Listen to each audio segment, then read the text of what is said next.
Hidup kudus bagi Tuhan.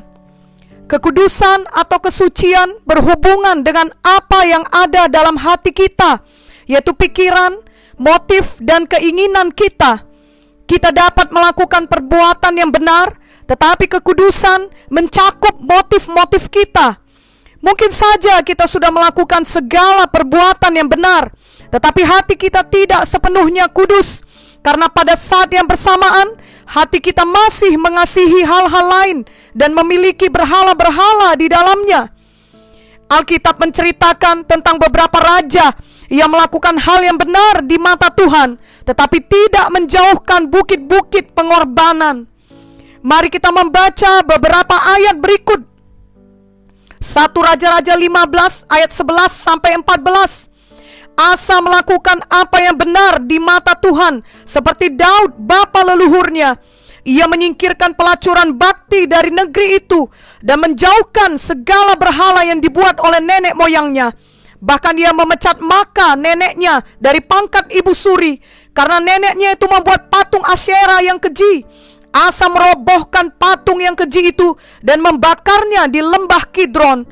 Sekalipun bukit-bukit pengorbanan tidak dijauhkan, namun Asa berpaut kepada Tuhan dengan segenap hatinya sepanjang umurnya. 1 Raja-Raja 22 ayat 43 sampai 44. Ia hidup mengikuti jejak Asa ayahnya. Ia tidak menyimpang daripadanya dan melakukan apa yang benar di mata Tuhan. Hanya bukit-bukit pengorbanan tidak dijauhkan. Orang masih mempersembahkan dan membakar korban di bukit-bukit itu. 2 Raja-Raja 12 ayat 2 sampai 3. Yoas melakukan apa yang benar di mata Tuhan seumur hidupnya, selama Imam Yoyada mengajar dia. Namun demikian, bukit-bukit pengorbanan tidaklah dijauhkan. Bangsa itu masih mempersembahkan dan membakar korban di bukit-bukit itu. 2 Raja-Raja 14 ayat 1 sampai 4. Dalam tahun kedua zaman Yoas bin Yoahaz, Raja Israel, Amazia, anak Yoas Raja Jehuda, menjadi raja. Ia berumur 25 tahun pada waktu ia menjadi raja, dan 29 tahun lamanya ia memerintah di Yerusalem. Nama ibunya ialah Yoadan dari Yerusalem. Ia melakukan apa yang benar di mata Tuhan, hanya bukan seperti Daud bapa leluhurnya. Ia berbuat tepat seperti yang diperbuat Yoas ayahnya. Namun demikian, bukit-bukit pengorbanan tidaklah dijauhkan. Bangsa itu masih mempersembahkan dan membakar korban di bukit-bukit itu.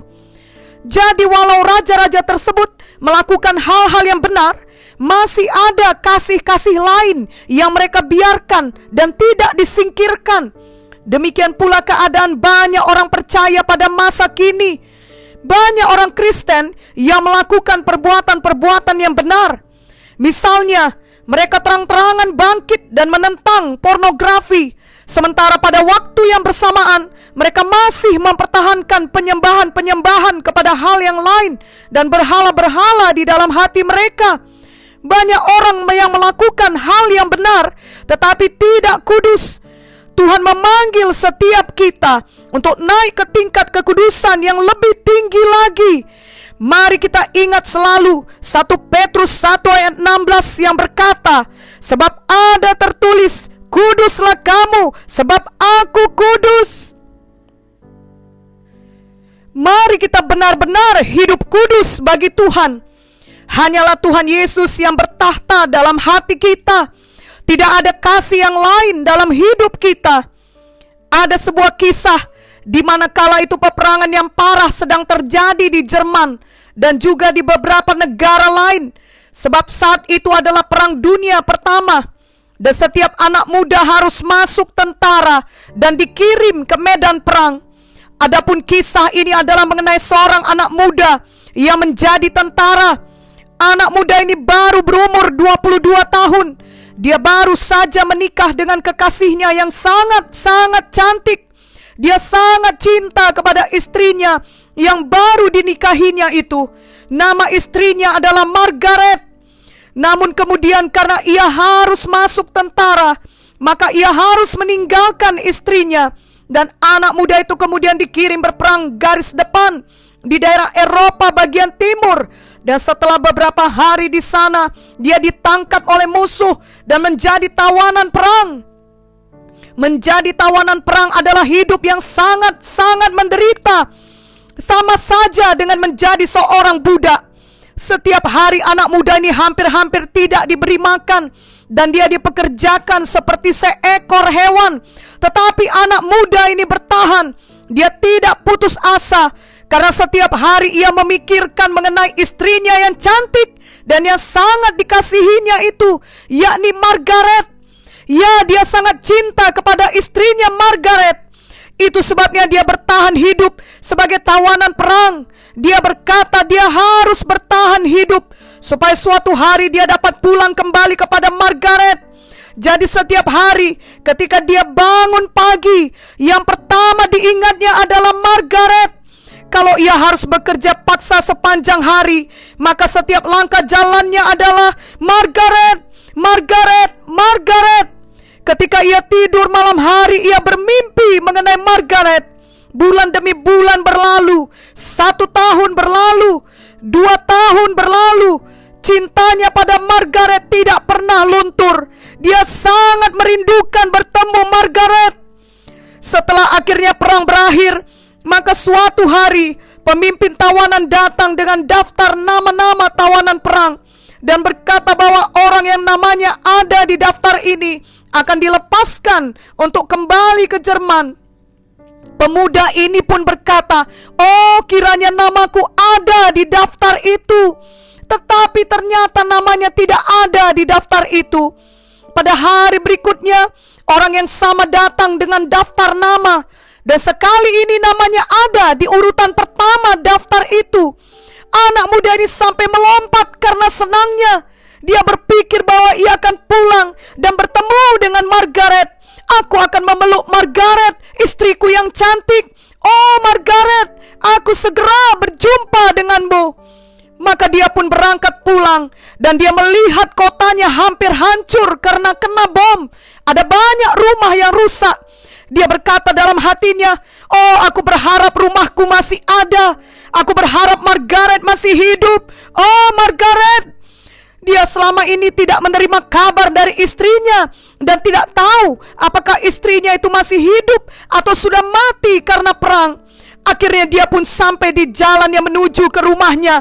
Ketika dia sampai ke daerah rumahnya tersebut, dia melihat rumahnya ternyata masih ada. Dengan sekencang-kencangnya dia lari ke rumahnya dan dia mengetuk dengan bersemangat. Dia berseru, "Margaret, ini aku suamimu. Aku sudah pulang. Margaret, buka pintunya.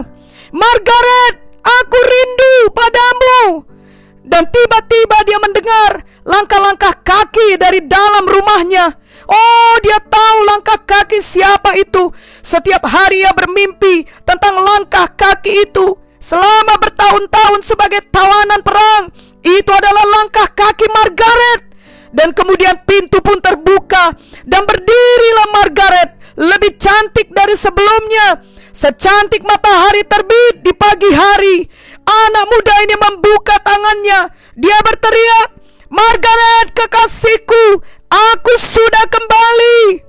Tetapi kemudian hal yang sangat mengerikan terjadi. Margaret dengan cepat menutup pintu kembali dengan membantingnya dan mengunci pintu dari dalam dengan cepat. Anak muda ini menggedor pintu dengan keras. Ia berkata, "Margaret, buka pintunya. Aku suamimu. Margaret, tolong buka pintunya." Tetapi Margaret tetap tidak membuka pintu itu kembali. Pemuda ini terus-menerus berseru, "Margaret, tolong buka pintunya." Tetapi pintu tetap tertutup. Mengapakah pintunya tetap tertutup? Karena ada laki-laki lain di dalam rumah itu. Margaret sudah memiliki partner yang lain.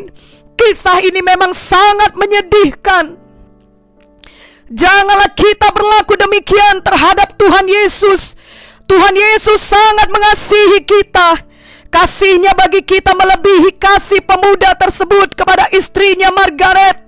Tuhan Yesus mati menebus dosa kita. Ia rela menanggung semua penderitaan itu demi keselamatan kita. Tuhan Yesus sangat mengasihi kita semua. Saat ini pun, jika ada di antara kita yang masih belum yakin memiliki Tuhan Yesus dan memiliki kasih-Nya dalam hidup kita, Tuhan Yesus mau masuk ke dalam hati kita dan mencurahkan kasih-Nya yang tiada batas bagi kita.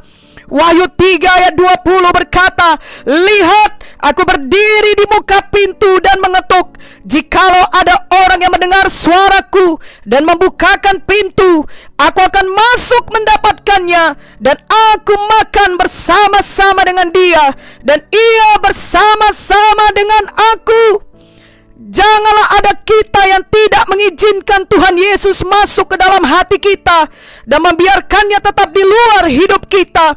Satu-satunya alasan Tuhan Yesus ada di luar hidup kita adalah karena kita memilih dan memiliki partner yang salah, sama seperti kisah Margaret tadi. Janganlah kita terus memilih hidup dengan partner yang salah, hidup dalam daging, hidup menabur di dalam dosa. Dosa tidak pernah membawa kepuasan sejati, justru akhirnya membawa pada penyesalan, kesedihan, kekacauan, dan semua hal jahat lainnya. Galatia 6 ayat 7-8 jelas berkata, "Jangan sesat, Allah tidak membiarkan dirinya dipermainkan, karena apa yang ditabur orang, itu juga yang akan dituainya. Sebab barang siapa menabur dalam dagingnya, ia akan menuai kebinasaan dari dagingnya. Tetapi barang siapa menabur dalam roh, ia akan menuai hidup yang kekal dari roh itu."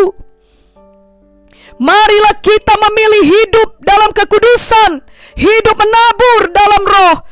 Matius 7 ayat 20-23 berkata, "Jadi dari buahnya lah kamu akan mengenal mereka. Bukan setiap orang yang berseru kepadaku, 'Tuhan, Tuhan,' akan masuk ke dalam kerajaan sorga, melainkan dia yang melakukan kehendak Bapa-Ku yang di sorga. Pada hari terakhir, banyak orang akan berseru kepadaku, 'Tuhan, Tuhan, bukankah kami bernubuat demi nama-Mu dan mengusir setan demi nama-Mu dan mengadakan banyak mujizat demi nama-Mu juga?' Pada waktu itulah aku akan berterus terang kepada mereka dan berkata, 'Aku tidak pernah mengenal kamu. Enyahlah daripadaku, kamu sekalian pembuat kejahatan.'" Dari ayat-ayat ini kita mengerti bahwa karakter seseorang tidak dapat dinilai dari karunia-karunia pelayanan khusus atau kemampuan-kemampuan yang ia miliki. Seseorang mungkin saja memiliki semua hal ini, tetapi tetap tidak dewasa kerohaniannya. Karakter dinilai dari buahnya. Ayat tadi berkata, "Dari buahnya lah kamu akan mengenal mereka." Berapa banyak buah roh yang kita lihat dalam hidupnya? Inilah pertanyaannya. Apakah ia memiliki kelemah lembutan, kesabaran, penguasaan diri, kebaikan, kasih, sukacita, dan damai? Kita tahu bahwa Lucifer memiliki banyak talenta, tetapi tidak memiliki karakter. Ia adalah seorang musikus yang hebat dan memiliki karisma yang luar biasa, tetapi ia hanya tertarik pada satu hal, yakni mempromosikan diri sendiri. Yesaya 14 ayat 13-14 menuliskannya, "Engkau yang tadinya berkata dalam hatimu, 'Aku hendak naik ke langit, aku hendak mendirikan tahtaku mengatasi bintang-bintang Allah, dan aku hendak duduk di atas bukit pertemuan jauh di sebelah utara. Aku hendak naik mengatasi ketinggian awan-awan, hendak menyamai yang maha tinggi.'" Karakter mencakup hal-hal seperti kesetiaan, kesabaran, kelemah lembutan, dan reaksi yang benar tak kala kita disakiti dan diperlakukan tidak adil. Marilah kita mencari bukti-bukti ini dalam hidup kita dan hidup orang lain. Jangan pernah menjadi seperti Lucifer yang familiarity terhadap Tuhan. Marilah hormat dan takut akan Tuhan. Takut akan Tuhan adalah membenci kejahatan. Amsal 8 ayat 13. Takut akan Tuhan ialah membenci kejahatan. Aku benci kepada kesombongan, kecongkakan, tingkah laku yang jahat, dan mulut penuh tipu muslihat. Janganlah kita menunda-nunda pertobatan ketika Roh Kudus sudah berbicara dalam hati kita untuk bertobat. Janganlah suka akan dosa. Janganlah bermain-main dengan dosa. Amsal 6 ayat 27 sampai 28. Dapatkah orang membawa api dalam gelembung baju dengan tidak terbakar pakaiannya? Atau dapatkah orang berjalan di atas bara dengan tidak hangus kakinya? Tuhan Yesus sangat mengasihi kita. Marilah kita juga mengasihi Tuhan dengan sungguh-sungguh, hidup kudus baginya. Janganlah kita mengasihi dunia dan apa yang ada di dalamnya. 1 Yohanes 2 ayat 15 sampai 17 berkata, janganlah kamu mengasihi dunia dan apa yang ada di dalamnya. Jikalau orang mengasihi dunia, maka kasih akan Bapa tidak ada di dalam orang itu. Sebab semua yang ada di dalam dunia, yaitu keinginan daging dan keinginan mata serta keangkuhan hidup, bukanlah berasal dari Bapa, melainkan dari dunia. Dan dunia ini sedang lenyap dengan keinginannya, tetapi orang yang melakukan kehendak Allah tetap hidup selama-lamanya. Biarlah semua kita suka hidup kudus bagi Tuhan. Ibrani 12 ayat 14 berkata, berusahalah hidup damai dengan semua orang dan kejarlah kekudusan. Sebab tanpa kekudusan tidak seorang pun akan melihat Tuhan. Dan Tuhan telah memberikan Roh Kudus-Nya untuk menolong kita, supaya kita semua dapat selalu mematuhi firman Tuhan, sehingga kita dapat hidup kudus di hadapan Tuhan. Yehezkiel 36 ayat 26 sampai 27 berkata, kamu akan kuberikan hati yang baru dan roh yang baru di dalam batinmu, dan aku akan menjauhkan dari tubuhmu hati yang keras, dan kuberikan kepadamu hati yang taat. Rohku akan kuberikan diam di dalam batinmu, dan aku akan membuat kamu hidup menurut segala ketetapanku, dan tetap berpegang pada peraturan-peraturanku dan melakukannya.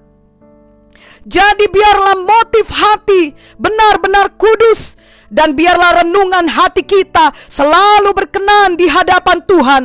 Kiranya isi Mazmur 19 ayat 15 selalu menjadi doa dan kerinduan kita. Mudah-mudahan Engkau berkenan akan ucapan mulutku dan renungan hatiku, ya Tuhan, gunung batuku dan penebusku. Amin.